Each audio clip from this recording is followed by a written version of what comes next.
Facebook and Mark Zuckerberg have recently gone on a blitz of censorship lately. The iconic napalm girl photo from the Vietnam War is now being censored for child nudity. And a whole bunch of new things are starting to be censored that usually weren't censored before. Now here's something that's very, very interesting. Facebook has now entered into an agreement with the government of Israel to censor what they call extremist speech, or speech that encourages actions against Israel, normally those being protests. In other words, criticisms of Israel are now going to be censored on Facebook thanks to Mark Zuckerberg and his deal with the Israeli government. The Associated Press reports that the Israeli government and Facebook have agreed to work together to determine how to tackle incitement on social media networks. In other words, criticisms of Israel. Israel's argued that a wave of violence with the Palestinians over the past year has been fueled by incitement, much of it spread on social media sites. A demonstration against Israeli occupation can be organized in a matter of hours, while the monitoring Palestinians is made easier by the large digital footprint they leave on their laptops and mobile phones. So we see what this is really about. This is really about censoring people who create protest movements. Something happens, they say, get down here, we have to protest. That now has to be censored because that's incitement.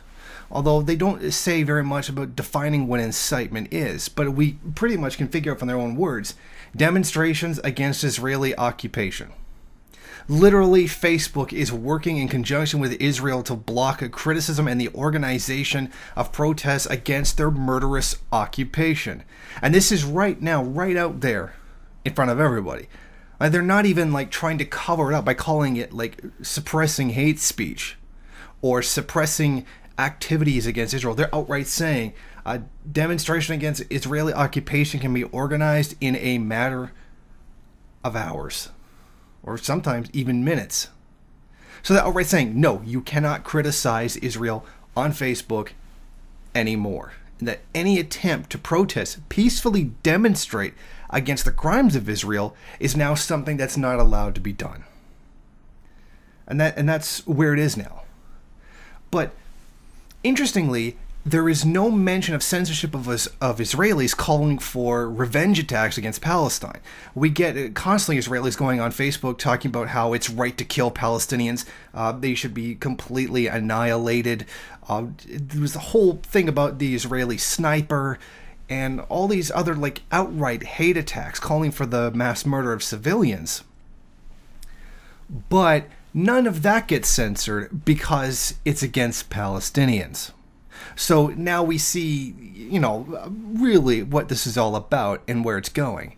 And this is just another step towards Israel telling Americans what they're allowed to see and hear. I mean, on even within the bourgeois context, I mean, how does that even work? Another country can decide what you are allowed to see and hear? That's absolutely nonsense. And any American, especially the ones who scream freedom the loudest, should be outraged by this. That Israel feels that they have a right to censor what Americans see and hear. Thank you for watching. If you like this program, then please head over to my Patreon page and set up a monthly donation.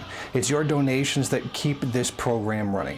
Also, if you would like, please rate, comment, subscribe, and share in various social media.